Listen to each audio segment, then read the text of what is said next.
በስመ አብ ወወልድ ወመንፈስ ቅዱስ አሐዱ አምላክ አሜን። የአስተርእዮ አንድ ቲዩብ ቤተሰቦች እንደምናላችሁ እንደምንቆያችሁ በያላችሁበት ሰላም እግዚአብሔር ይብዛላችሁ። የሰላም አምላክ ልዑል እግዚአብሔር ስለዚች ዕለትና ሰዓት ክብርና ምስጋና ለእርሱ ይሁን። አስተርእዮ ማለት ምን ማለት ነው? አስተርእዮ ማለት ቃሉ የግዕዝ ሲሆን መገለጥ መታየት ማለት ነው። በግሪክ ኤጲፋኒ ይባላል። ኤጲፋኒያ ኤጲፋኒዮስ እየተባለም ይጠራል። ከጥር 11 ቀን ጀምሮ እስከ ወርሃ የካቲት ድረስ የሚዘልቀው ይህ ወቅት ዘመነ አስተርእዮ በመባል ይታወቃል።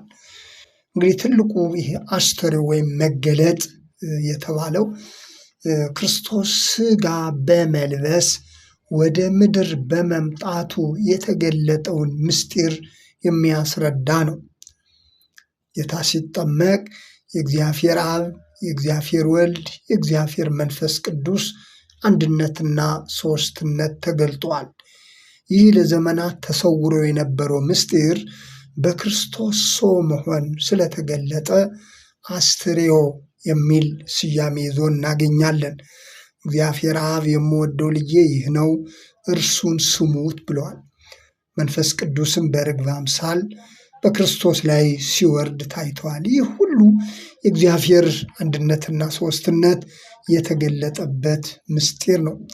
ቅዱስ ያሬድ እንዘስውር እምኔነ ይእዜሰ ክሱተ ኮነ፣ ከእኛ ተሰውሮ የነበረው አሁን ተገለጠ ሲል ለዘመናት ተሰውሮ የነበረው ምስጢር መገለጡን ዘምሯል።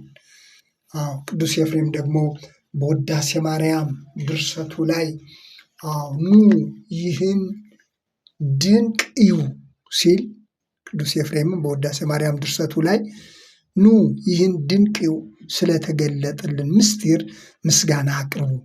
ሰው የማይሆን ሰው ሆነዋልና፣ ቃል ተዋሂደዋልና፣ ጥንት የሌለው ሥጋ ጥንታዊ ቀዳማዊ ሆነ።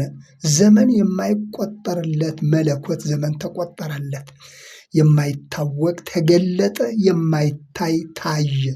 የሕያው እግዚአብሔር ልጅ በእርግጥ ሰው ሆነ ሲል በሥጋ የተገለጠውን ክርስቶስን ቅዱስ ኤፍሬምን በዚህ መንገድ ገልጾታል። ኑ ይህን ድንቅ እዩ አለ።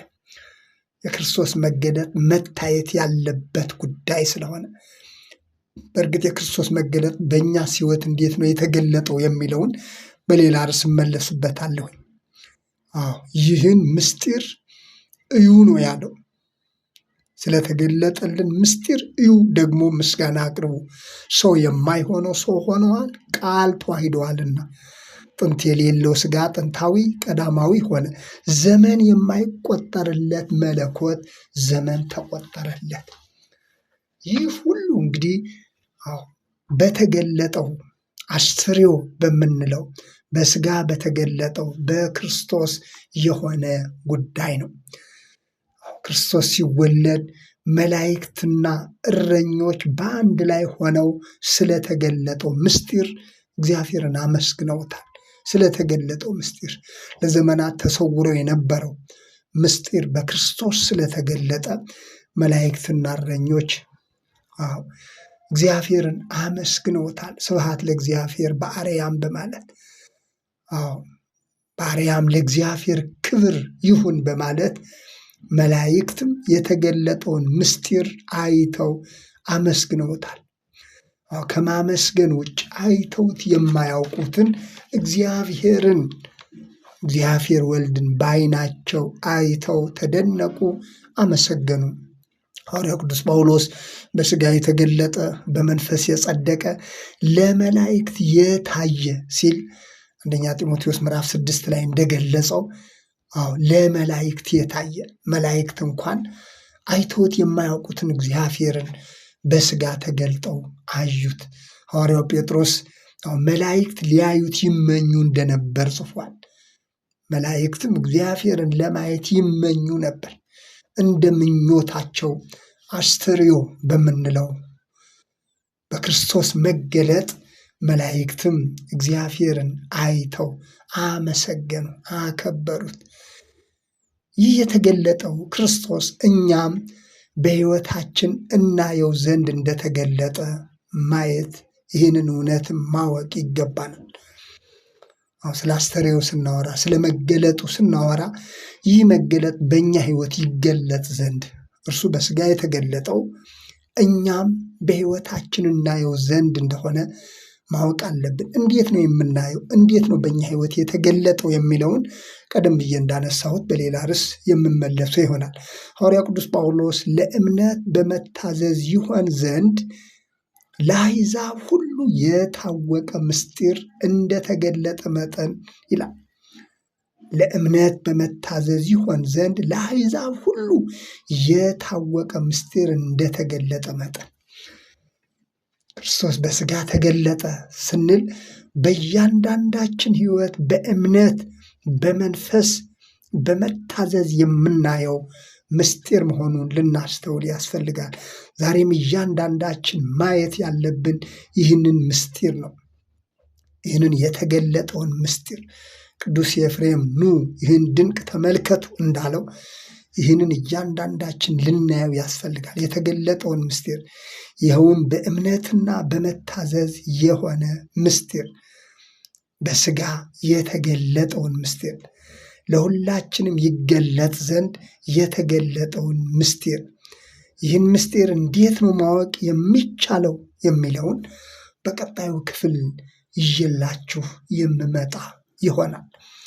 ወገኖቼ ክርስቶስ በሥጋ ተገለጠ ስንል አስተርእዮ ስንል እንዲሁ ወቅቱን ምክንያት አድርገን ባለ ጥምቀትን፣ ቃና ዘገሊላ የመሳሰሉትን በዓላቶች በተለይ በዚህ ዘመነ አስተርእዮ በሚባለው በርካታ በዓላቶች ይህንን በተመለከተ ብዙ አይነት መንፈሳዊ አገልግሎት ሕዝቡ ተሰብስቦ እግዚአብሔርን በልዩ ልዩ መንገድ የሚያመሰግነው እንደ ሃይማኖትም እንደ ባህልም በሀገራችን በብዛት የሚታወቅ ነው። አስተርእዮ እስከ ገጠር ድረስ ሰው አስተርእዮ እያለ ነው የሚናገረው። እንዲያውም ወደ ገጠር ስንወጣ አስተርእዮ ማርያም ይላሉ። ይህ ማለት እንግዲህ ከድንግል ማርያም ሥጋን ነሶ ከእርሷ ተወልዶ የተገለጠውን ክርስቶስ ለመግለጽ ተፈልጎ ሲሆን ሕዝቡ ሳይቀር በተለምዶ አስተርእዮ ማርያም ይላል። ነገር ግን ወደ እውነተኛው መንፈሳዊ ምስጢር ስንመጣም ክርስቶስ በሥጋ የተገለጠው ከድንግል ማርያም ስለሆነ ነው። የማይታየው ታየ፣ የማይታወቀው ታወቀ። ቅዱስ ኤፍሬም እንደተናገረው ዘመናት የማይቆጠሩለት መለኮት ዘመን ተቆጠረለት አለ። ለዘመኑ ጥንትና ፍጻሜ የሌለው ክርስቶስ በሥጋ ማርያም ከድንግል ማርያም ተወልዶ ዘመን ተቆጠረለት። ክርስቶስ የተወለደበትን መነሻ አድርገን ዛሬ ላይ ዓመተ ምሕረት እያልን እንቆጥራለን። ምሕረት ያገኘንበት መዳን ያገኘንበት በተገለጠው በክርስቶስ ስለሆነ ነው። ስለዚህ ይህንን እንድናይ ዛሬ እግዚአብሔር ለእያንዳንዳችን የሰጠን ትልቁ ስጦታ ይህ ነው። ይህ መገለጥ ለእያንዳንዳችን ያለውን ትልቅ የሆነ መንፈሳዊ ጸጋ ልናስተውል ያስፈልጋል። እግዚአብሔር ቢፈቅድ ሌላ ጊዜን ሰፋ አድርገን የምናየው ነው የሚሆነው። አስተርእዮ እያልን ስለምንለው ስለ መገለጡ ስናወራ በእያንዳንዳችን ሕይወት የተገለጠው መንፈሳዊ ነገር ምንድን ነው? በእያንዳንዳችን ሕይወት ውስጥ በመገለጡ ያገኘነው ነገር ምንድን ነው የሚለውን እያሰብን ልንቆይ ያስፈልጋል። ደግሞም እያንዳንዳችን በዚህ ጉዳይ ላይ ጊዜ ወስደን ልናስብበት ይገባል። ክርስቶስ ተወለደ፣ በሥጋ ተገለጠ እና እያንዳንዳችን ከተገለጠው ከክርስቶስ በመንፈሳዊ ሕይወታችን ያገኘነው ምንድን ነው?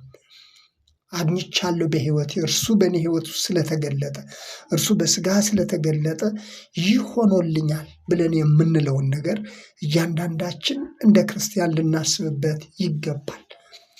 ስለዚህ የተገለጠው አስተርእዮ እያልን የምንጠራው ላፋችን ደስ ስለሚል ብቻ ሳይሆን እርሱ በመገለጡ በሥጋ በመገለጡ ከድንግል ማርያም በመወለዱ እያንዳንዳችን የሆነልን መንፈሳዊ ጸጋ መንፈሳዊ በረከት እንዳለ ይህንን ልብ ልንል ያስፈልጋል።